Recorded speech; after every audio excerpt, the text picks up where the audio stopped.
Say you want to cut an entire sheet of stickers, but you're really annoyed at the fact that Cricut requires those print and cut lines to line things up.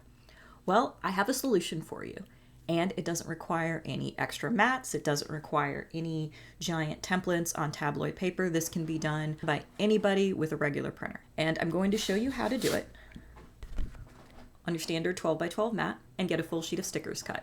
Now I'm going to show you two ways to do this. You can either use a paper jig if you want to be able to remove it from the mat, or if you're okay doing this, and honestly I don't think it would affect the mat's use for other things as well, I'm going to show you how to actually just draw a jig on so that you can align things up without having to waste any extra paper.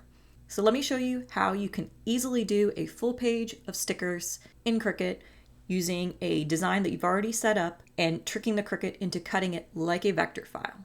Let's get to it. So the first thing we need to do is basically create a jig on the Cricut mat. And to do this, I'm going to just insert a square, and I am going to set the size of it to 8.5 by 11 inches. This is the standard letter size piece of paper that most of us print on in the US. If you're in another country, what you can do is set this to an A4 size, and I believe Cricut recognizes that. So I don't know those measurements off the top of my head, but it should work.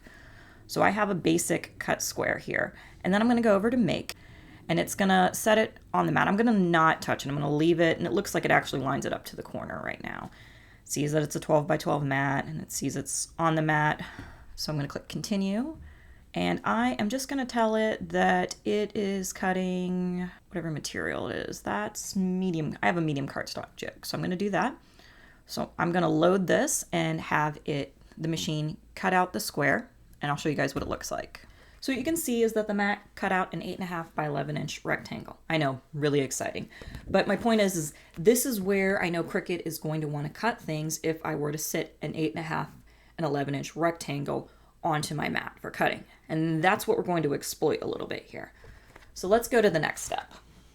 I am going to bring in my sticker sheet that I've created. Now I'm going to go to Upload. I'm going to bring in a new one. So I'm going to go to Upload Image, Browse, and then I am going to go to my sticker sheets. And I'm going to pull whichever one I want to work with. I am going to grab Dumpster Fire Rainbow Kitty. So I've got this, and you'll notice this image comes in, and if you look at it a little bit, you can see that I've got, here, if I click Continue, you can probably look a little closer. If you'll look, I've already kind of set these up on my software of choice. I think I set this one up in Procreate, maybe. You could do this in Adobe Photoshop. You could do this in CANVA. You could do this in Affinity Designer.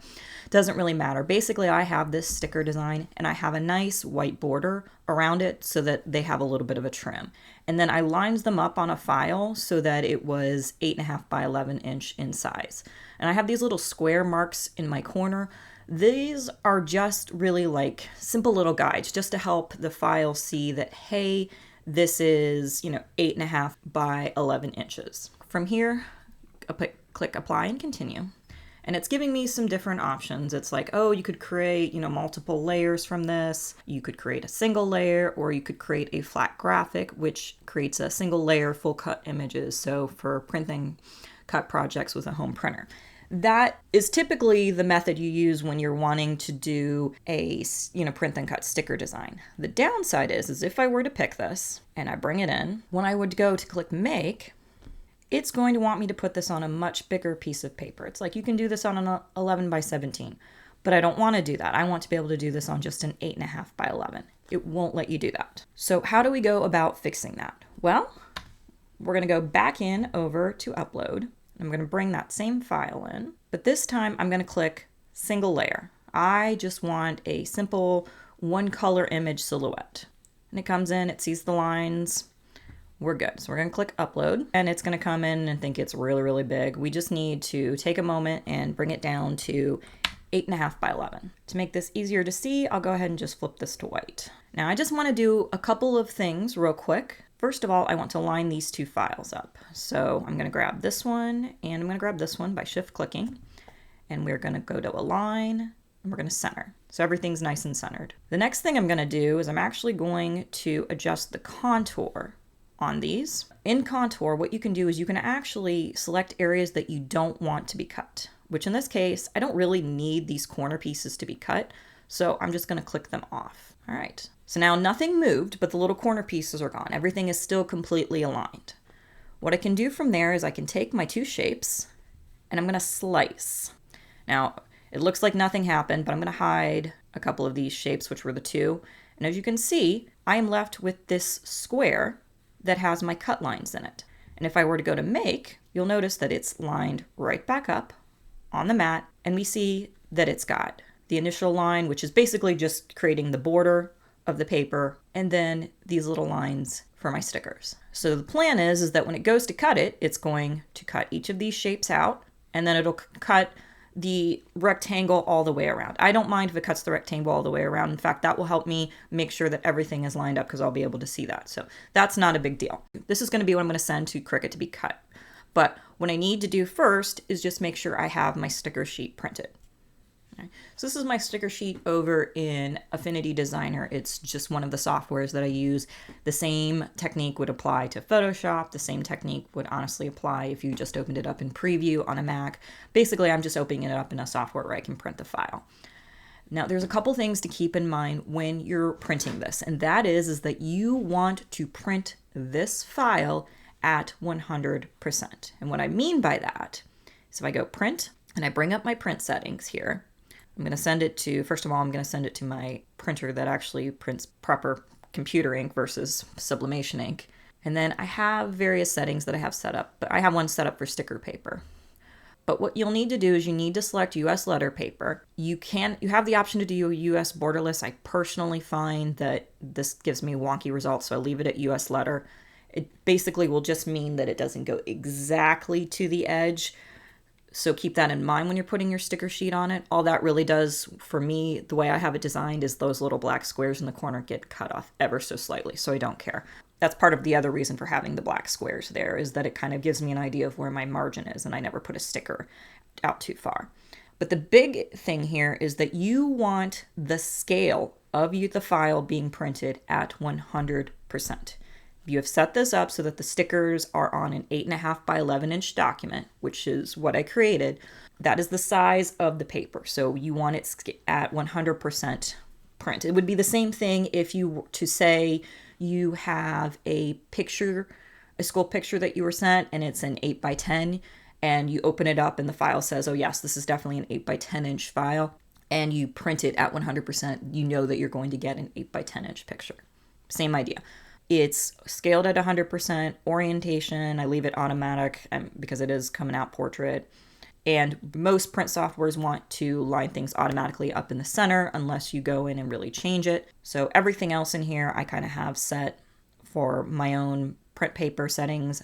It's coming out of my rear tray. I tell it it's sort of a photo map paper because I print on vinyl sticker paper, and I always tell it best quality.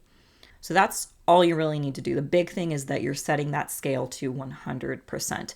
I know sometimes people are like, I can't figure out how to do that with my software. Just about any like designer software, Affinity Designer, Photoshop or such, will give you that option to print with a 100% scale. And it should give you the option to have it set aligned by center. All right, so I'm going to send this to print, and I will pop it onto my mat and show you what it looks like. This is my sticker sheet printed. As you can see, it printed all the way to the edge minus that little border I was talking about. So knowing that, I am going to set this paper into my little jig that I created. I'm going to just very carefully line this up the bottom. We're good.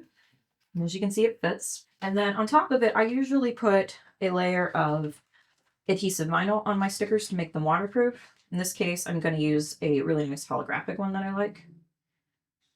And one of the nice things about being able to use a full sheet of sticker paper is I'm wasting less of this. I don't have to trim this paper down.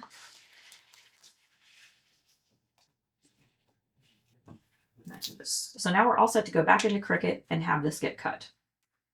So we're back over here in Cricut. And remember what I said, we've got that file here with all of the shapes cut out and ready to go. And now that you've seen me set my sticker sheet up on the mat, this probably makes a lot more sense now when you look at it. So I'm going to go ahead and click continue. And base material, I have created some materials of my own that have settings that I know that work with the combination of the vinyl sticker paper and the adhesive vinyl on it, so I know that it works. I have one set for kiss cut and I have one set for die cut. So I forget what the exact settings are. My die cut, there we go, is 150 pressure times 3 with a fine point blade.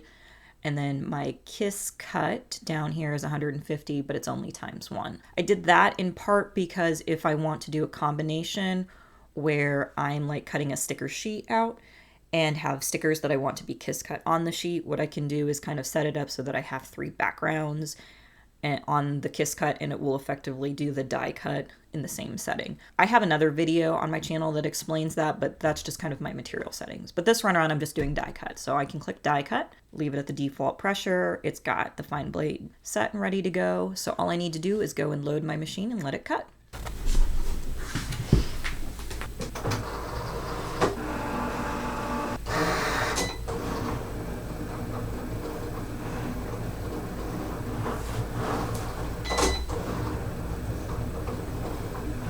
So this is the part where I just sit back and let it cut.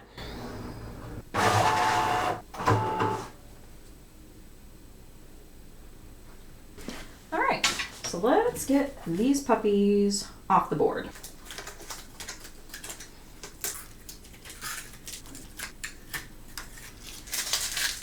Another thing I found that you can do is you can actually draw this jig onto your mat, and it works the same way.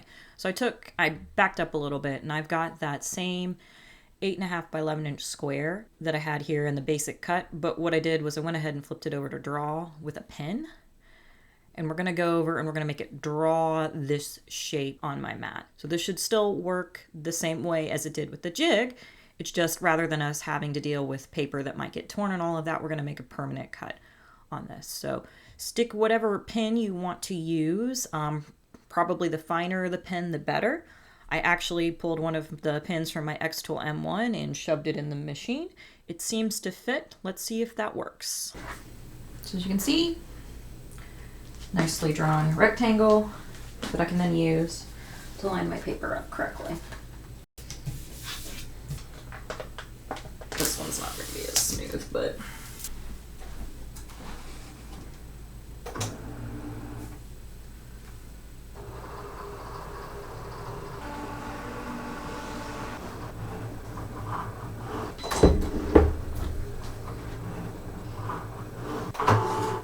and as you can see, you get the same results.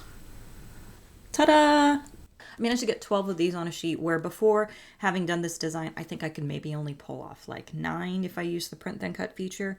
So this technique works really well. Some things to keep in mind with this technique is that you do want to be pretty precise with your placement of your sticker paper inside your jig.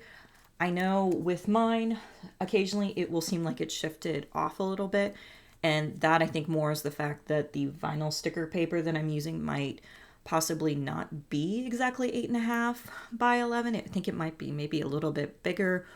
And as a result, it gets printed slightly off center on the paper. And that seems to be a problem because when I've run it on other sticker paper, or I've done this test just on a standard 8.5 by 11 inch computer paper, the lines line up much better. So keep that in mind. If things seem a little bit off, it might be related to the paper. I hope this video was helpful for you guys. I know I didn't show you how to set up the sticker sheet. I've done that in a number of other videos. I will leave a link in the description to my playlist with all of those. That way you can see how you can set up the file, whether you're using Procreate, Photoshop, Affinity Designer, CANVA, you name it. But I have those videos available to show you how to at least set up that file. This video mostly covered the printing and the cut hack, but if you need to kind of know how to set up the sticker sheets, I will leave those as a reference. I hope you guys like this video. If you want to see more content like this, please be sure to hit the subscribe button, ring the bell for notifications, and if you could tap the like button to let the algorithm know that this was a good one. And I will see you guys next time. Bye!